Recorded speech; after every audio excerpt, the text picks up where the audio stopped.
Did she tag me? You're Oh, live. it's live. Okay. Hi, everybody. This is Dr. Donna Marino. I'm an executive coach and psychologist, and this is stop 6 of our virtual book tour for Unleash the Wise Leader in You, a woman's guide to leadership. And I am so excited to be joined tonight by Judy McCutcheon, who is coming to us all the way from the Caribbean. And I wish I was there. She is a leadership and organizational coach. Her business is Go Blue Inc., and they are a management consulting firm. And Judy is just a wonderful woman, a wonderful example of wise leadership, and I can't wait to get talking with her. Hi, good night. Hi, Dr. Donna, thank you so much. I am extremely happy to be here tonight. And I am coming to you from the Caribbean. I am in Grenada. We had some rain today, but generally it's nice and it's sunny. And well, in our parts, it's the hurricane season, but right now we have no hurricane on the horizon. That's good. Yeah. Yeah. So Judy and I met pretty recently and just got to talking about our views on leadership and leadership in the world and really hit it off. And I knew that she would be a great woman to interview for the virtual book tour. So I'm very grateful she's here. And Judy, I'd like to ask you first, what does wise leadership mean to you?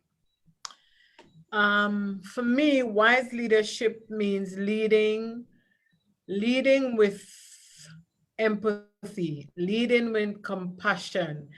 It does not mean being soft, but it means having understanding, but still being firm in leading your people. And it's about guiding your people to achieve the things that you want the organization to achieve. So for me, that is what wise leadership is.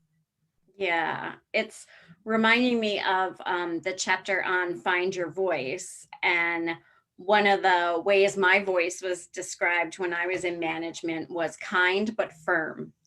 And it's that empathy and that compassion and seeing something from another point of view, but also having to set boundaries and guidelines and get people to the end result, right? Yes, definitely. And one of the things I have found with women leaders especially is that we are afraid to set boundaries because we are afraid of how we've seen. We want to please everybody. And not please ourselves. So in pleasing everybody, our voice gets stifled and it never gets heard. So it is about being able to set those boundaries also. Oh, absolutely. Absolutely. I think there's a lot of cultural and social messages about women and their voice.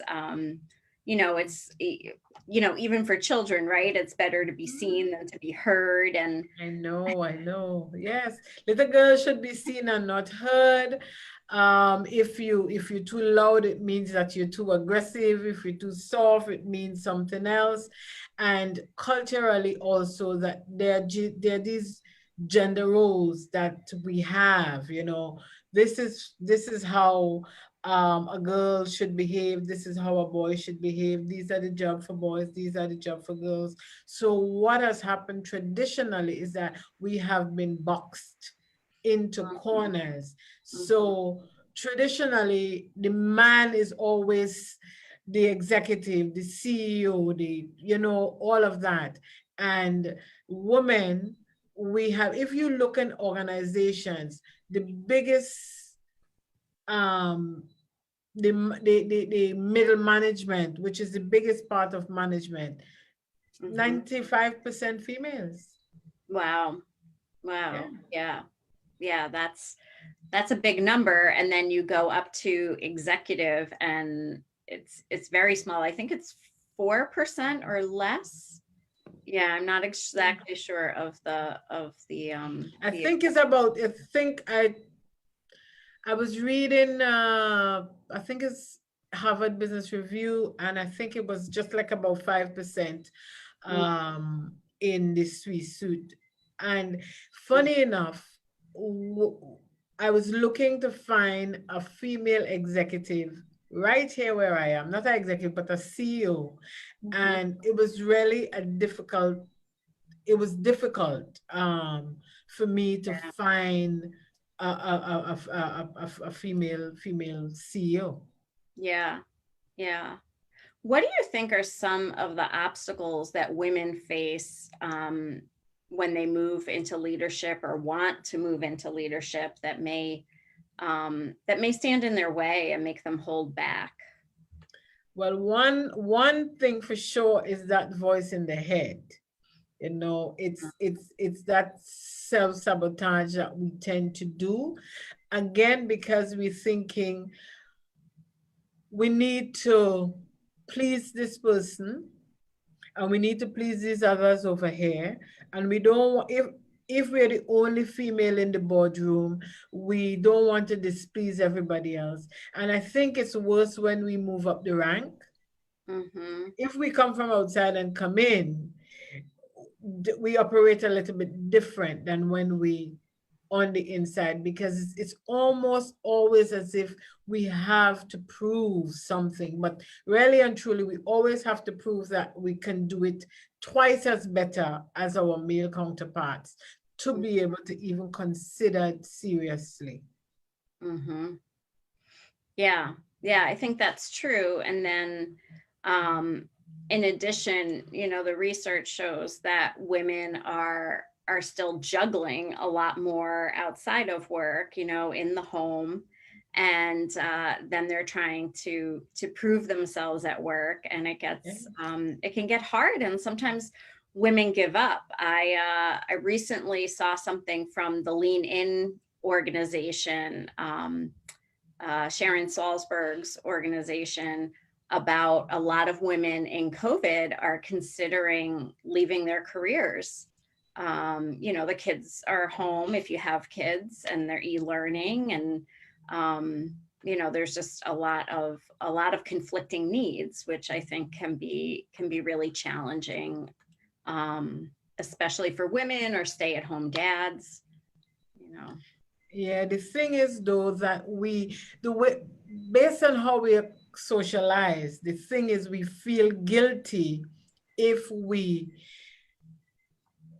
it seems as if we're putting our career before the husband and the kids and the family and dinner and all that kind of stuff. But we have to learn to balance. Nurturing a child, raising a child is not a one gender specific job. Right. It really isn't. And we have to learn to put aside that guilty feeling and really forget about how society has socialized us to behave. You know, yes, you can have a kid, you can have a family, you can have a husband, you can have children, and still be a CEO, a managing director, and do all of them effectively. However, that requires getting some help. Yeah. So we have to remember that we're not superheroes, we're not super moms, we're not super, you know, so that we ask for help when we need it. And there are some jobs you just farm out. Yeah, exactly. I'm a big proponent of that. And with my coaching clients, we talk a lot about that, like really zoning in on what you love to do. What are the things that realistically only you can do, you know, whether it's in your CEO position or owning a business. And then the rest, really, you need to delegate out. And a lot of times that's stuff around the home so that you can invest in your career. I know. Certainly. Yeah. Yeah. And So you really have you to don't need tune to into do, your values. Sorry, yeah. Judy. No, no, I was saying you don't need to do all the cooking. You don't need to do all the washing. You don't need to do all the baking. There are some things that you simply don't need to do all the time. Mm-hmm. Yeah, I am not the crafty mom. I am not the baking mom. I am the mom who is going to laugh and joke and play and have fun, and the mom who's going to run a business and, the other stuff. I always say you can have it all, you just can't do it all. And it really is about priorities. Exactly. And I fully agree with you. I am certainly not a cooking mother. Mm-hmm. I'll do it now and then, Yeah. but you cannot expect it from me because it's not going to happen. I'm not going to clean because it's not going to happen. I am just not that mother. But I am going to be there. I am going to go to school. I am going to check on your schoolwork. I'm going to make sure that you have everything you need. I'll ask if you have breakfast, but I'm not making it, but I'll ask if you had breakfast. Yeah. I have to know the things that I am good at, Mm-hmm. the things that I'm not good at. And the things that I am not good at, I'm not going to try to do them. Mm-hmm. Yeah. Mm-hmm. Yeah, in one of the strengths measures that I use with clients, I really like it. It's called the Strengths Profile, and it looks at your overused strengths, underused strengths, your learned behaviors, and your weaknesses. And your learned behaviors and your weaknesses, they look at energy level as well. And those are the things that are draining to you. And so as much as possible, you want to farm those out and just stay in your strengths. I certainly do agree with that, because when we try to be everything to everybody, we burn out. We really do burn out. And then in the end, we nothing to nobody. And I always like to use the analogy of when you go on a plane. Mm-hmm. When they're giving the safety instructions, they say to you, put your mask on first. Because if you try to put on the person next to you mask, you will pass out. Mm-hmm. So I believe, and I say that we're not being selfish. Right. We're being self-full because we are fooling ourselves. I mean, you simply cannot pour from an empty water can. Yeah. And I think that's something women struggle with a lot, the self-care piece, and having in their head that self-care is selfish, right? I think that's a thing that they struggle with a lot. Yes, because I think that because we are so conditioned, because by nature we are nurturers. So we are the ones who are going to look after the aging parents. We are the ones who are going to take care of the sick. We're the ones who are going to do all of that. So naturally we are conditioned to always look after other people's needs first. Yeah. If you ask a woman about compassion, it's always outwards. It's never inward. We never look at compassion for self. It's always compassion for somebody else. But I believe that to be able to have compassion for somebody else, I must have compassion for myself first, because that's how I know what compassion is. Yeah. Oh, that's beautiful, Judy. I'm so glad you said that, because I don't think a lot of people think about compassion for self. And I know that that's something that when my clients are really struggling with their inner critic and they're really beating themselves up and, feeling like they should be different in some way, they should be making more progress, or they should be less emotional or whatever, I always ask them to be, gentle and compassionate with themselves. Beating ourselves up doesn't actually work. We don't change out of that. We actually change out of self-love. Definitely. And beating ourselves up really doesn't serve any purpose. And one of the things I say to people is that we are all emotional beings. That's who Mm, we are, whether it's a male, whether it's a female. mm, One of the things, it's a theory I have, it's not tested, but this is just a theory I have, that men don't show their emotions because from a young age, they're not encouraged to show their mm. emotions. So if they were encouraged to experience a full range of their emotions like females, then we'll have a good set of emotionally balanced people Yeah, in the workplace. yeah. Well, and that's something I do talk about in the book in the different chapters is all of this gender socialization and the cultural messages we get, because gender is just a social construct. So, it is not, sex is biological, gender is not. Gender is what we've socially normed people to be, how to act, how to behave, whether to be permissive or assertive, all of that. And we can change that. Oh, definitely, definitely we can. And as you say that, because of all that socialization brings with it a lot of fear. And I really like the boogeyman chapter. I just love, for me, it's like you won't see a book for adults talking about the boogeyman, but really that is what the Right. fear is. It is the boogeyman, you know? It is, right? It's that thing, like I just think about like being little and being in the dark and you're hearing every bump and you're seeing shadows that may or may not be there and your imagination runs wild. And that's what fear is. Half of it's in your imagination and you're in this place of what if, what if, and insert that terrible thing, right? And we can Yeah. just so easily turn that on its head. What if everything goes well? What if everything works out exactly as I want it to? And there's really no reason that the fear thought is more likely to happen than the success thought. And one of the things is that what we don't realize is that the things that we fear most happens because that's where we put all our energy. The Mm-hmm. moment we take our energies away from that thing, then it has no power over us. Yeah. And that is what fear does. It disempowers us. Yes. Yes.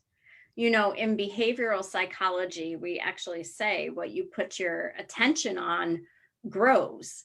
And so oftentimes we use it as an example with parenting and with kids. If you focus all your attention on their bad behavior, you're reinforcing it and you're going to get more of it.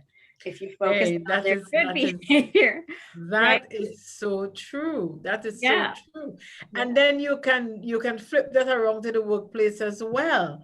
So Mhm. if you have a manager, or if the boss always doesn't expect anything good from the staff, that's what they give you. So it really is a self-fulfilling prophecy, you know? It Absolutely. is I have this example of my oldest daughter. I always used to be fussing about her and her schoolwork. Like, I think I really used to fluster the child a lot with Mhm. her schoolwork because, of course, coming from where I came from, education was always drilled into us as our ticket out. Mm, So mhm. education is very high on my list of things. I had to consciously tell myself, don't study anymore, honestly, because I just study and study and study. So Mhm. I used to be behind her all the time. And I remember when she was doing her primary school exam to go into high school, that year I said, I'm not telling her anything about school. I'm not sending her to any extra lessons. I'm doing nothing of the sort. Mm. And she came and she asked to go to one extra class. And at the end of the thing, out of 500, she got 486. Wow. So had I continued to push, she would Yeah. have gotten less. So sometimes we just have to kind of leave them and say, okay, this is what I expect. I'm going to guide you, but I'm not going to be down your neck all the time. And that is what happens in organizations. So when you're thinking about a wise leader, you're thinking about somebody who, I'm going to say what John Maxwell says, knows the way and goes the way, shows the way kind of thing. So I'm just going to show you, but I expect you to keep going. Yeah, yeah. And I think that whether you're a parent or a manager, so many people struggle with that micromanaging.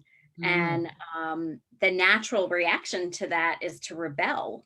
If you feel, if you think about an animal that's backed into a corner, it's gonna, fight or freeze. And it's the same thing, it may not be as intense of a stress response, but that's going to be the reaction.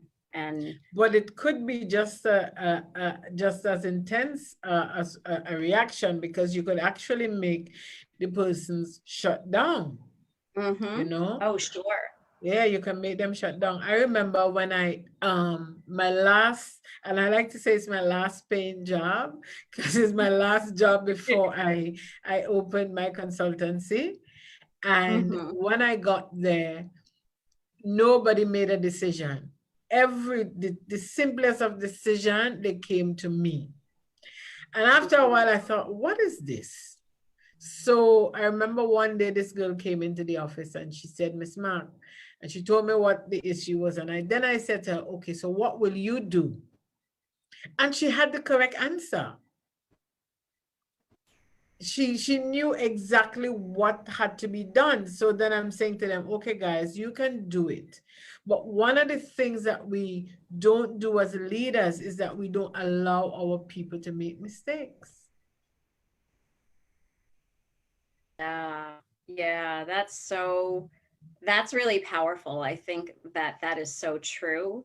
And if we're not able to make mistakes, we will never allow ourselves to expand as much as we're capable of, because it's only when you're touching your edges that you start to see mistakes and failure. And it's actually a really great sign, because you're not staying in your comfort zone. You're really there stretching, and those to keep expanding your comfort zone.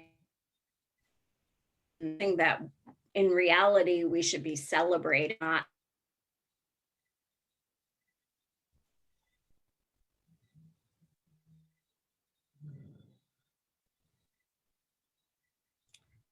think having some internet connection. Yes, that seems to be the problem, but it's not going to keep us back. We're going to keep going. Yeah.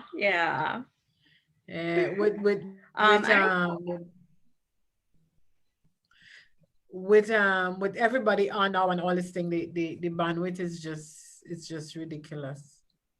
Yeah, it's definitely been very challenging during COVID, with everyone being virtual and all of our systems now using the internet, whether it's the TV or the computer or the Google Home, whatever it is, right? Yeah, the Internet of Things. Yeah, but I really enjoyed like when I was reading about finding your voice. That chapter I love a lot. And the boogeyman, just when I saw it, I was just laughing so much. I'm like, there is no adult book that talks about the boogeyman. There's absolutely none. So I think that was wonderful.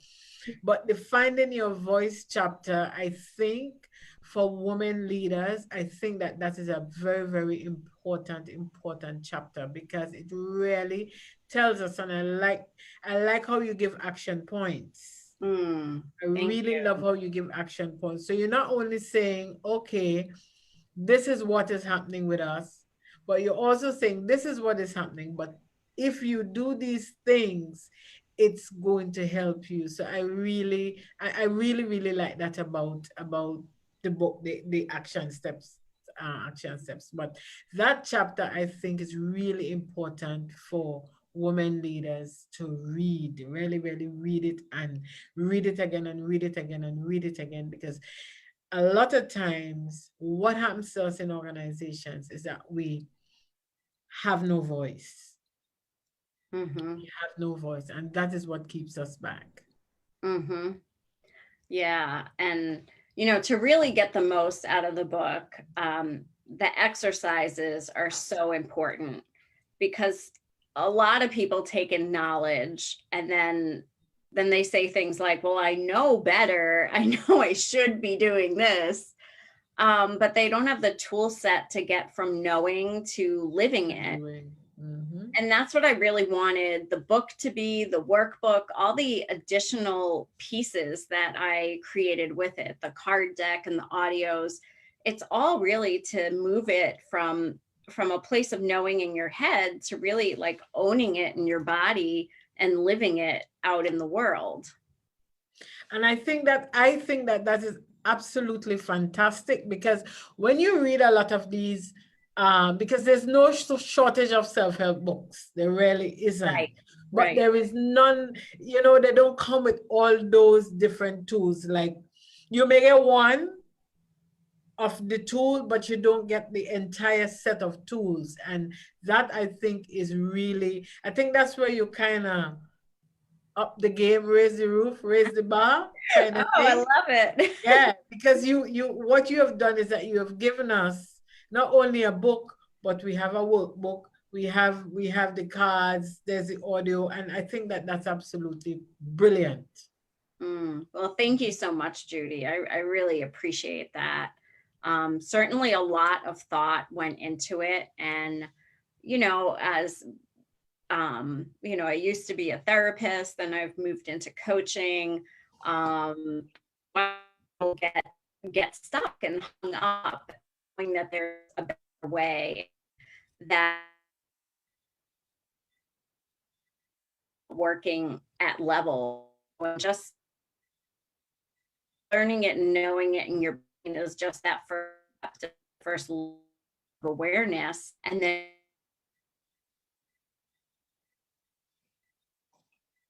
ask track that to help you move ingrained subconscious beliefs that are, creating the fear, creating the sabotage, creating and in the brain. And same, I'm going to call them mistakes, same mistake. And yet I can't stop it.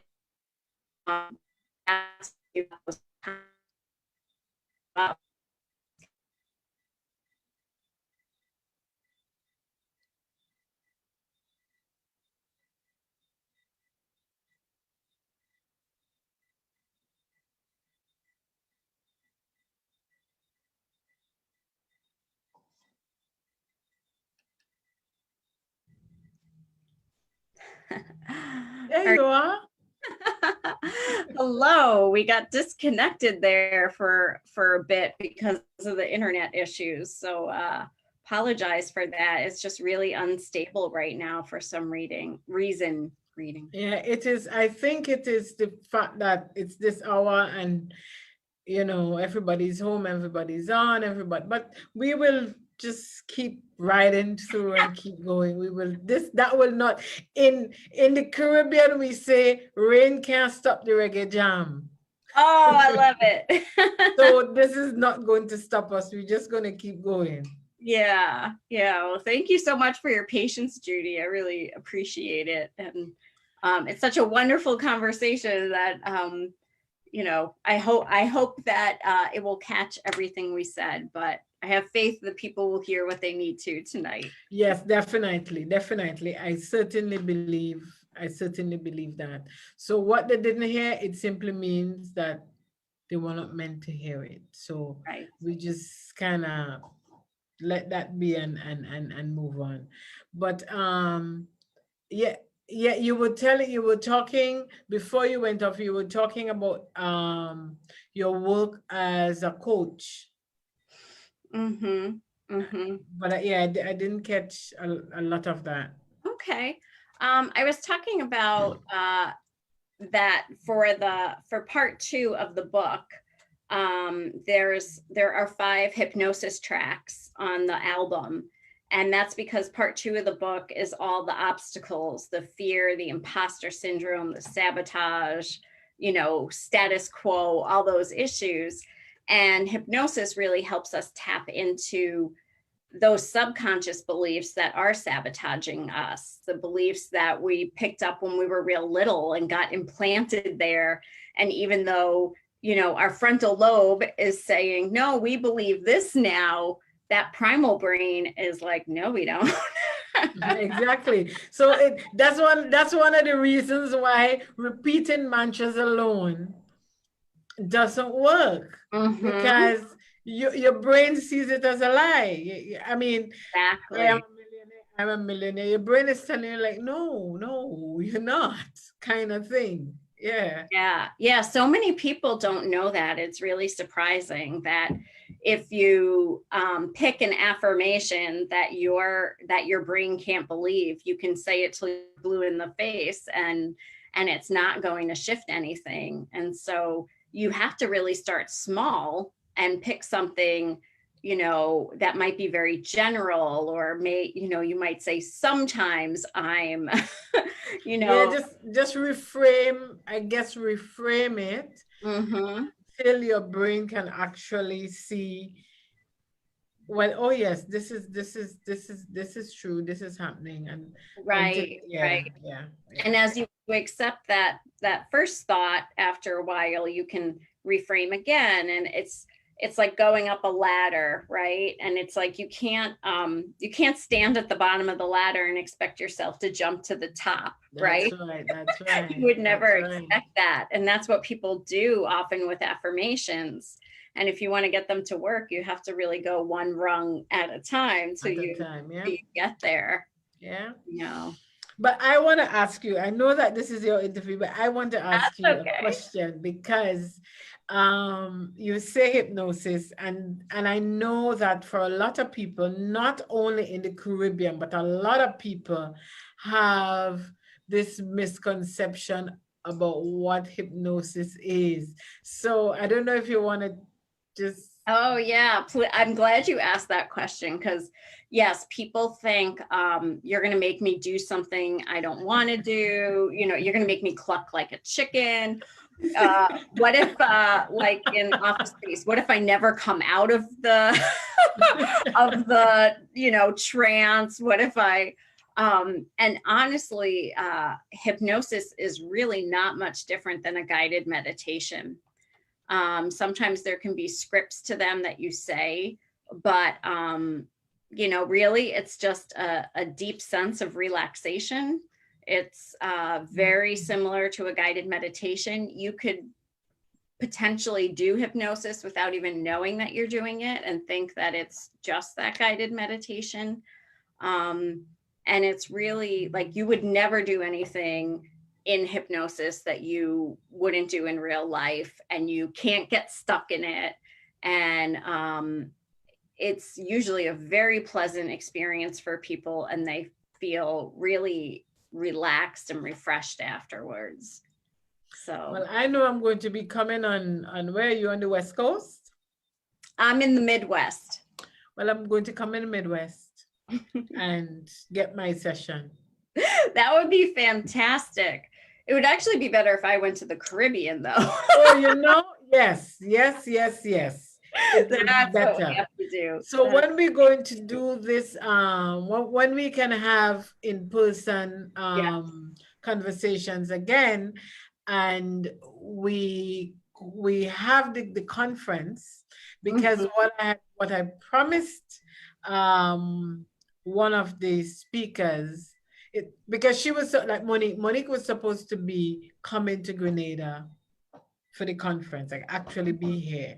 So I Yeah. promised her, I said, okay, when we can do it in person, then we will invite the speakers who want to come and who couldn't to Yeah. be here in person and be at the conference. So you never know. You never know. You Be never know. You fantastic. never know.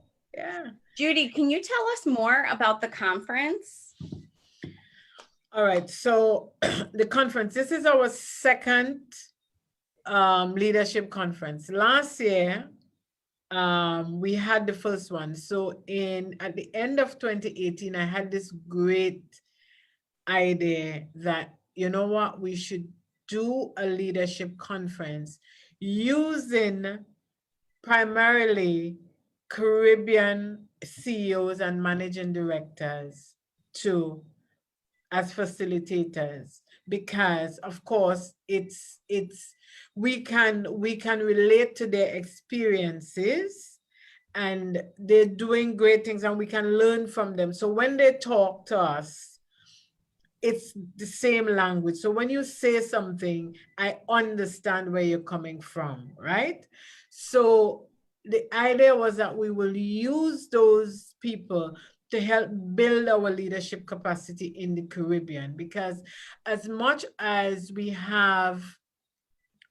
have a lot of managers, I think our leadership capacity needs to increase.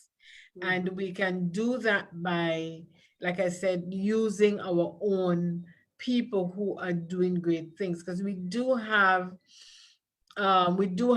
CEOs and managing directors all over the Caribbean who are doing really good things. So the idea really was born out of that. And then I thought, okay, so I'm also going to bring some global experience into the mix. So we learn local and regional as well as global. And two, the global people can learn from us as well. So we can learn from each other. So last year we had that, and we had 2 people out of the US. And this year, so I was busy planning to have it in person, and then COVID came. So I kind of put it on hold for a little bit, but then in August, I thought, it's time that I start to put this thing together, because nobody's going to be traveling anywhere anytime soon. So we might as well just do it virtual. So I started, and so it is on the 19th and 20th of November. It's not going to be all day. It's going to be for the first part of the day, so the first 5 hours. So we're going to start from 8. By 1 o'clock we'll be done on each day, because I know that a lot of people just all zoomed out, and thank God we won't be using Zoom, because everybody just so zoomed out. And the theme for this year is the future of leadership, changing the way we lead for sustained competitive advantage. Because of course we can't operate the same way as we did post-COVID. Even pre-COVID, sorry, we had to start changing. So we had to look at artificial intelligence. We had to look at digitization, bringing those things into the workplace to make it easier. And I know when we talk about AI, a lot of people think that AI replacing people, but it's just making people's job more efficient. So all of that stuff we wanted to bring to people. So this year, what we're going to do is we're going to say, okay, now that COVID is here, we can't do the same thing. We have to then be intentional about leadership.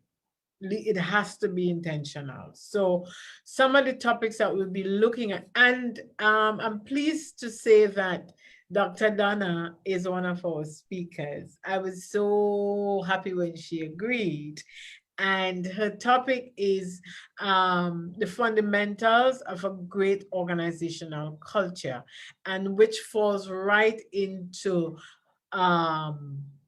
her book and leadership and all of that. So it's going to, I know that your session will be fabulous. Oh, thank you, We're Judy. looking at things like leading in the midst of chaos. How do you lead? Because I know that with COVID, it just took everybody by surprise. And, the leaders who were good became better and the leaders who were bad just became worse.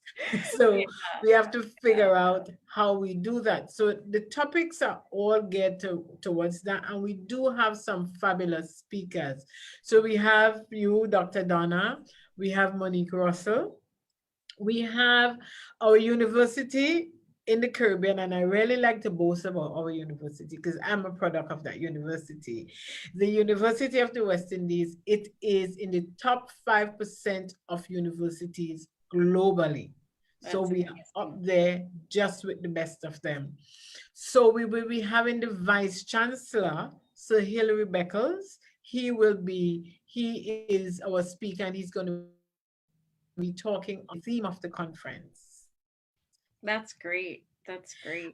We also have Dr. Longsworth, and she is the principal of one of the campuses, but it's the virtual campus. So she is the principal of that. So she has been leading in a virtual world forever. So Mm-hmm. she is going to be talking about how you lead effectively in a virtual world. And yeah, and we have some CEOs out of Trinidad, and so it's a real nice regional. Well, now it's an international conference, and I'm really really excited about it because it's our first virtual large scale event. Mm-hmm. So I'm really excited about that. And we'll also be having workshops. We'll be That's having workshops. So some of the topics would kind of meander into a workshop kind of thing. So we'll be having workshops that will break up the monotony of just sitting down. So we yeah, really planning to yeah. make it a fun 2 days. And of course we have our host. Our host is, I mean, I just can't, she's just a fabulous host, Dr. Terry Carell Reed. She's our host and she's out of Jamaica. Last year, when we had the conference in person and we did the evaluation form, everything came back saying, we want the host to come back. That's fantastic. Yes, it was just amazing. But she's amazing. She really is amazing. When you interact with her, and you will get to interact with Yeah, her. I'm looking Yeah, forward to it. she's here. So that's it. We have our registration is now live, and it's on our website. And our website is www.goblueinc.net, and it's GOBLUEINC.net. And you'll see all the speakers on. You'll get to read the speakers bio. We're still waiting for two more speakers, but we have the majority of our speakers on, and you can check them out and you can register. We do have an early bird special until the 19th of November. The early bird special is 149 Oh, and the regular is 197. that's a great deal for all of that. Yeah, I think it is. I really think it is. And it's not you getting real experts who are Yeah, going to share with you exactly what they know and how they have done it. And you can ask questions, you get your questions answered. So I think it's good value. What we didn't want to do is that we didn't want to put it any higher than this because we understand what is the situation right now. And I think that something like this should be accessible yeah, to a lot of people. Yeah. yeah. I would agree. I would agree. That sounds like wise leadership to me. Coming Yeah. to think of it. I'm really looking forward to speaking at that event and hearing the other speakers too, because it's such a star lineup, really. So many really big experts. Yeah. And I can't wait to hear what they have to say. So Judy, Yes, yes, yes. I am looking forward to that. Really, I am. I yeah. am. So as we Again, I know it's wrap your up, interview, oh, but I sorry. want to ask you, I want to, there's one chapter that we didn't talk about, so I'm coming back to your book again Oh, because I okay, really enjoyed. No, I enjoyed the chapters that I read. I really enjoyed them, and your tribe. yes, yeah, That chapter, tell me about it, because what I have found is that women, when they have, as they go up the ranks, they tend to take on the male persona, mm-hmm. um, because it is probably because that's the examples that we have. Yeah, The examples that we have are the male examples. So as the higher up you go, you tend to behave a lot like your male yeah, counterpart. And for me, I find it ugly because you're not your true self. mm-hmm. You're not operating from a place of authenticity. And Yeah. I find that very, very ugly. I don't know what you find. Mm-hmm. Yeah, that's one of the things that I talk about in Find Your Voice, is that having those mostly male role models in the executive positions, or, in the leadership positions, beyond work. Um, Oftentimes women will begin to mimic those male role models because those are the people. And I agree with you that um, I really want people to embrace their authentic voice, to find what's unique about them, to express it in the way that's unique to them. And kind of circling back to the tribe, I think you have to assemble people around you who love you for that unique voice, who are going to be your biggest champions, who can see the vision that you hold, that you're enlisting these people in your vision, and that you can trust them, that they're not going to hold you down or hold you back. And that tribe could be men and women. That tribe can be any gender.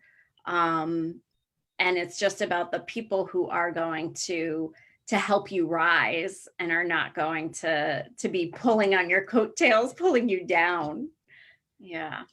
And I think it's important for us to understand when it's time to let go, Yep. because there will be people on our journey that we we have to let go, and I have had to learn that.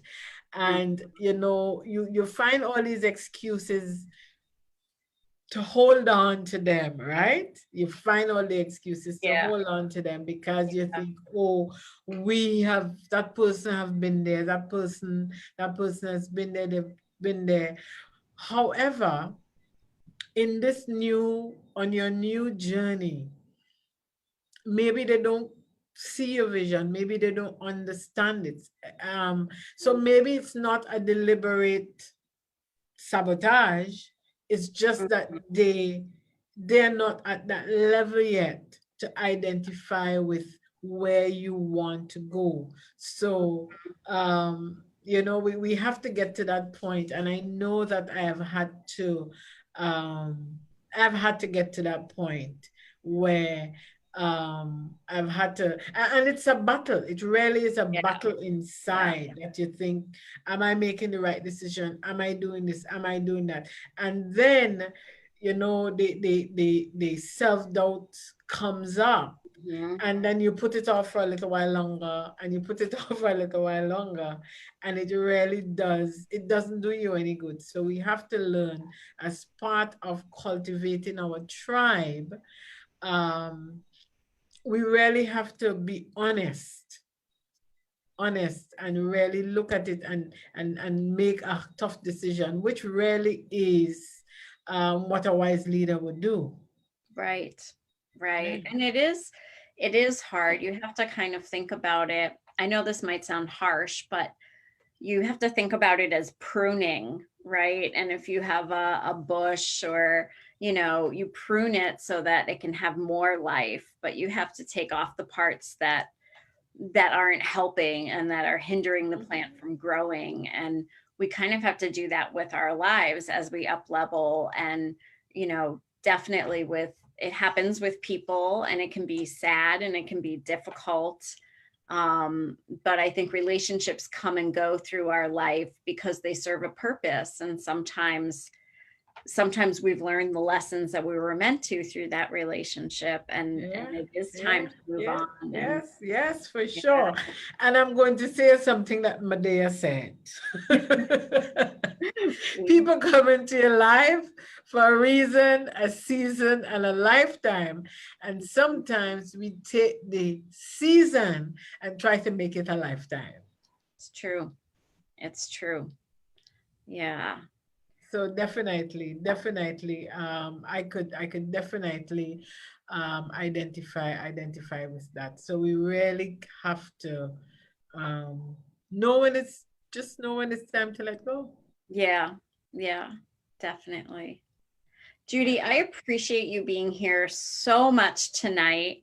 And I hope everybody goes and registers at goblueinc.net for this amazing leadership conference at such a reasonable price. And of course, I hope you go get the book, Unleash the Wise Leader in You, available on Amazon. And if you'd like the audio album or the card deck, you can get that on my website, drdonnamarino.com. The workbook is also available on Amazon, but there are links on my website as well. Judy, do you have any parting thoughts for us before we go? So I would like to say to your audience, and I know that you're all wise leaders.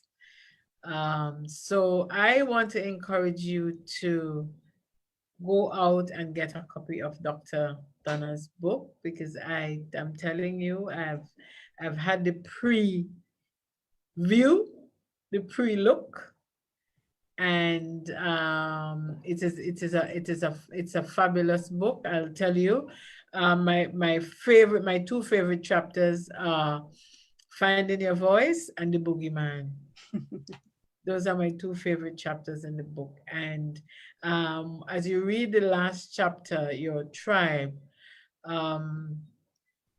you and reflect on it, do the exercises, you would realize that the book really is a real perfect guide for getting you through your leadership journey. So I really want to encourage you all to go and get it. I know that I am definitely going to get the tape, the hypnotic tapes. And people, hypnosis is not anything woo-woo. It is really to help you, like Dr. Donna says. It's almost like a guided meditation. And if you have done a guided meditation, you'd realize that it sends you into a really calm space. So it's really is the same thing. So that's my parting words. Go and get the entire thing, the deck, the book, the workbook, every single thing. Just go and get it. Well, thank you so much, Judy. I appreciate those kind words so much. And it tickles me how much it tickles you that there's a chapter called The Boogeyman. Yes. I love that. I really, really love that. Yeah. Because we can all relate to the boogeyman. Yeah. We can all relate to the boogeyman. So yeah. Definitely. Well, thank you. And for the audience, you can find links to Judy's page and my page and the books and everything in the comments. So don't be shy about looking through there. And I hope you join us tomorrow night for our last stop on the book tour with Barry Baskin. And she is a photographer and a mother of twins and an activist. And she is my photographer for my website photos. And she did my daughter's bat mitzvah this summer. So she's super talented, and you're going to love talking with her tomorrow night. So I'll be in the audience. Yes, great. Yes. Looking for you. Yes, I'll definitely be in the audience for sure. Great. Thank you so much, Judy. So thank you very much for having me on. I do appreciate it. I actually enjoyed, I really enjoyed our little chat. Thank you. I think it was fabulous, and I appreciate it very much. Thank you. Same here.